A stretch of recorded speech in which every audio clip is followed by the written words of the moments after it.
Jangan lupa untuk tekan like dan subscribe sebelum tonton video ini.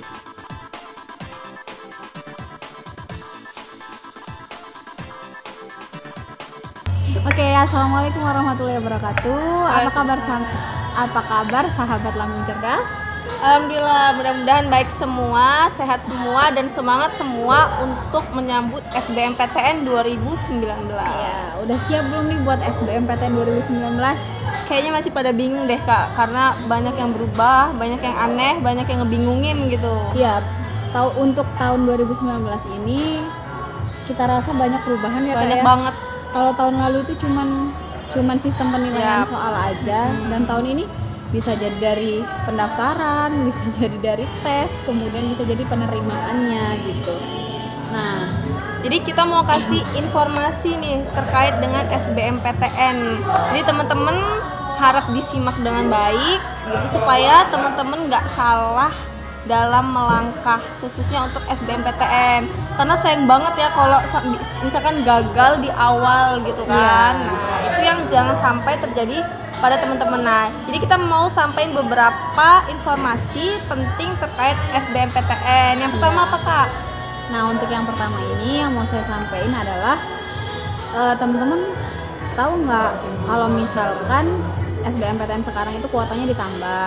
Yang tahun lalu itu cuma 30%, dan tahun ini teman-teman dikasih kesempatan 40% untuk yang bakal diterima melalui jalur SBMPTN gitu. Jadi lebih banyak ya Kak ya, Iya, untuk kuotanya. Namun saya kasih tahu nih dikit. Jadi wanti-wanti ini udah mulai berpikir yang daftar SNMPTN itu kuotanya cuma 20%. Jadi siap-siap untuk tetap mempersiapkan SBMPTN-nya gitu. Iya, jadi jangan sampai berharap berekspektasi lebih di SNMPTN tapi nggak nyiapin apa-apa untuk SBMPTN, alhasil kecewa berat gitu ya kayak gara-gara nggak lolos SNMPTN. Udah lagi waktu SNMPTN milih jurusannya FKUI misalkan gitu. Apalagi kalau misalkan udah berharap lebih banget sama SNMPTN Nah, sih itu yang bahaya. Karena berharap lebih itu bahaya ya kayak. Buat kecewa gitu. Berharapnya sama Allah aja. Oke, lanjut Kak. Apa nih Kak info selanjutnya? Gitu. Nah, untuk SBMPTN tahun ini teman-teman cuma bisa ngambil 2 pilihan jurusan dari 2 universitas. Ini bedanya sama tahun lalu itu. Tahun lalu boleh 3 jurusan ya? 3 jurusan, 3 universitas. Gitu. Jadi kesempatan buat teman-teman itu lebih kecil gitu, meskipun kuotanya ditambah ya kuotanya ditambah tapi peluangnya justru lebih kecil gitu. Itu yang harus teman-teman siapin dari sekarang gitu. Terus apalagi nih Kak, untuk pendaftarannya kapan ya kira-kira Kak? Ya, untuk pendaftarannya itu dimulai dari tanggal 1 Maret sampai 1 April. Nah, itu ada 2 sesi. Ada 2 sesi. Sesi yang pertama itu pendaftarannya dimulai dari 1 Maret sampai 24 Maret ya gitu. Kemudian yang gelombang kedua itu dari tanggal 25 sampai tanggal 1 April gitu.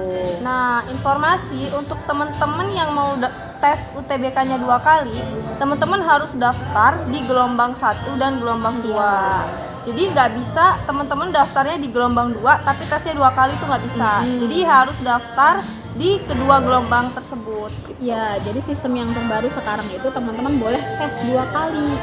Tes 2 kali itu nanti boleh sih sekali aja ya Kak ya. Sekali boleh kalau udah puas. Gitu. Kalau misalkan yang pertama tes nilainya kurang, merasa kurang puas, ya boleh tes yang kedua kali tapi maksimal 2 kali gitu. Terus nanti langsung keluar nilainya ya nanti Kak? Nilainya langsung keluar dan langsung keluar rekomendasi jurusan. Nah, untuk teman-teman nih yang merasa nggak puas tes kali, jadi nanti ketika kalian tes, misalkan tes nih di sesi 1 atau gelombang 1, jadi nanti pas tes selain nilainya keluar, jadi bersamaan dengan nilai keluar itu seminggu setelah tes nilai keluar itu nanti bakal ada subskor. Jadi subskor itu jadi teman-teman tahu di soal nomor berapa teman-teman salah menjawab, atau di soal nomor berapa teman-teman yang lemah gitu. Jadi tes pertama itu dapat informasi soal mana yang salah jawab, kemudian bisa diperbaiki kalau teman-teman mau daftar UTBK lagi atau tes lagi gitu. Itu sih keuntungannya Ya, menurut saya. itu keuntungannya kalau teman-teman mau tes 2 kali. Kayak mana dong Kak kalau misalkan dia udah daftar SNMPTN nih, galau. Kayaknya saya mau coba deh tes 2 kali gitu SBMPTN. Bisa nggak sih? Nah, untuk yang SNMPTN kan pengumumannya tanggal 23 Maret Ya, ya Kak. 23 Sedangkan tesnya pendaftarannya sampai 24 Maret untuk yang gelombang pertama. Kalau menurut Kakak sih ya, karena kan kita nggak tahu nih lolos atau enggak SNMPTN Ya. gitu kan. Dan biasanya Kak, kalau di akhir-akhir itu servernya sering error Iya, ya kan. bener Biasanya 2 hari sebelum penutupan pendaftaran itu servernya error.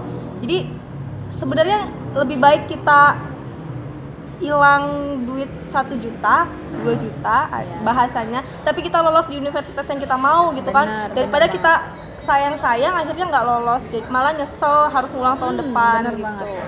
Gitu. Untuk SBMPTN sendiri sih memang 3 tahun terakhir boleh daftar ya. Ya, 3 tahun terakhir, jadi yang kemarin gap year masih bisa daftar SBMPTN, yang 2 tahun nggak kuliah juga bisa daftar SBMPTN. nah itu yang harus teman-teman tahu. Jadi itu juga saingan teman-teman. Jadi saingan kalian itu bukan cuma teman seangkatan kalian aja di sekolah, tapi kakak kelas di atas kalian, 2 tahun di atas kalian itu masih bisa ikut SBMPTN. Itu yang nggak kuliah, belum lagi yang kuliah tapi pengen pindah jurusan. Itu mereka tes lagi SBMPTN. Iya, benar gitu. banget. Jadi saingan kalian itu banyak gitu. Jadi teman-teman harus tahu banget gitu, harus buat strategi apa nih supaya lolos SBMPTN. Harus bener-bener siapin dari sekarang. Yap, gitu ya. benar. Untuk tesnya kapan sih Kak? Untuk tesnya di UTBK-nya Ya. itu juga dia ada di hari Sabtu dan Minggu. Ya, dimulai dari tanggal 13 April sampai tanggal 26 Mei gitu. Jadi sistemnya sudah UTBK ya. Untuk pelaksanaan tesnya itu setiap Sabtu dan Minggu. Jadi Sabtu itu ada 2 sesi, pagi dan siang. Minggu juga seperti itu, 2 sesi. Jadi seminggu itu ada 2 kali jadwal tes gitu. Ya, tapi ya kalau dia sekarang udah tahu tanggal daftarnya kapan, kemudian tesnya kapan. Yang sekarang yang mau saya kasih tahu itu tipe soal. Jadi emang benar-benar beda banget ya Kak ya SBMPTN tahun 2019 ini, dimulai dari kuotanya, dimulai dari pengambilan jurusannya gitu, pengambilan universitasnya, terus sampai soalnya aja dan cara tesnya pendaftaran itu beda banget gitu. dari tes. Sementara yang tahun lalu cuman beda di Ya, penilaian hanya aja penilaian gitu. tesnya tetap masih tertulis dan belum berbasis komputer. Iya, jadi gitu. tipe soal yang untuk tahun ini bisa dijelasin Kak? Jadi kalau tahun sebelumnya itu ada namanya TKPA, tes kompetensi akademik, dan TKD Ya, atau tes kompetensi dasar. Nah, kalau tahun ini itu diganti namanya. Jadi TKS, tes kompetensi skolastik, dan TKA, tes kompetensi akademik. Jadi TKS itu ada beberapa pembaruan model soal. Jadi ada beberapa soal baru yang berbeda dari tahun-tahun sebelumnya. Soalnya itu seperti apa sih Kak contohnya? Jadi soalnya itu memang tahun ini ditambah Kak. Jadi kan dia TKS tuh tes kompetensi skolastik. Memang isinya sebenarnya ya masih ada baris dan deret, masih ada materi yang lain gitu, analogi dan segala macamnya. Cuma ditambah sama jenis soal HOTS. Apa sih HOTS? Soal HOTS itu dia soal yang logika gitu. Jadi dia lebih ke kitanya sih jawabannya, tapi cuman dia ada jawabannya gitu. Bisa menjebak, ini soal-soal ini bisa menjebak karena apa?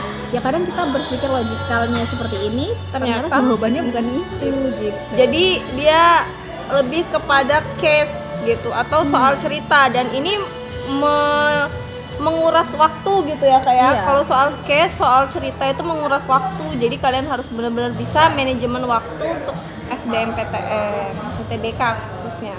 Ya, gitu. Jadi udah siap belum teman-teman buat SBMPTN? Yang agak